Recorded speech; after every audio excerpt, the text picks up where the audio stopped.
Do you remember when games were old? Do you remember when games were simple? Do you remember when games were so hard that it took way longer to finish them than it should? Well then, Kamiko might be the game for you. Let me back up a second and say hi there. I'm Bryan, and this is Let's Talk Switch. Today, I'm going to tell you about Kamiko, a game that's available for $5 on the Nintendo eShop. The first thing you might notice, were you to play Kamiko, is that it's fun.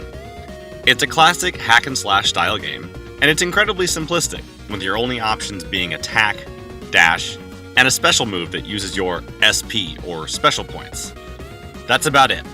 It's not really specific about anything else, such as story or motivation. Basically, there's evil in the world, and you should do something about it. In Kamiko, you play as one of 3 shrine maidens. One wields a sword, one a bow, and the last has, basically, a boomerang and a dagger.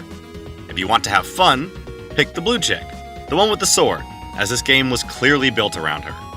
Even though I enjoyed playing through the game with the red boomerang chick, it still felt like she was just thrown into a world that wasn't designed around her. Your objective in each level is to activate 4 shrines. Don't get too excited by the idea of shrines, Switch players. If you own a Switch, then you own Breath of the Wild, but these shrines are very different. In Kamiko, you walk up to them and use 100 SP points to free them or something. This is where Kamiko becomes monotonous and frustrating. Each level has the same types of puzzles. One of them requires you to carry an orb across the map and place it on a pedestal. What's annoying is, if you get hit once by an enemy, you drop the orb and must start over.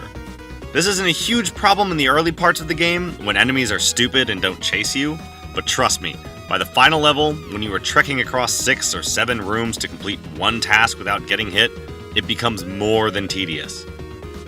It wouldn't be so bothersome if the baddies just respawned in a predictable way. Then at least you could learn their placement and skillfully shuck and jive them on your way to your objective. But oftentimes, they will pop in next to or on top of you.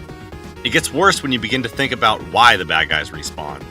One of the things that attracted me to this game was the kill streak counter in the corner.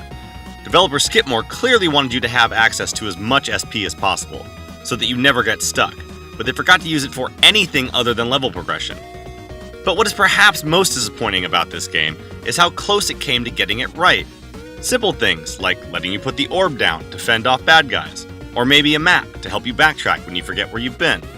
And if you're going to put a modern kill streak mechanic in your old school action-adventure game, at least put a high score counter in it. You might say I'm being stingy, but you'd be wrong. Skipmore made a competent old school game, but applied none of the lessons learned over the past 3 decades. Maybe I'm completely off base, and the developers were trying to hit that stupidly difficult rental fodder kind of feel. And if that's the case, they totally nailed it. It scores some points back for being a cheap game, and for having some really killer music. But I can't give this more than a 4 out of 10. Whew, okay, that's it for me, guys. If you enjoyed the cut of my jib, please do the like and subscribe thing. You can find a more in-depth written review over at our website, thepowerbase.com. You can also find my YouTube channel, Luigi's Apartment, over here. For Let's Talk Switch, I'm Bryan Auer, and please, don't feed the Yaogwai. That is all.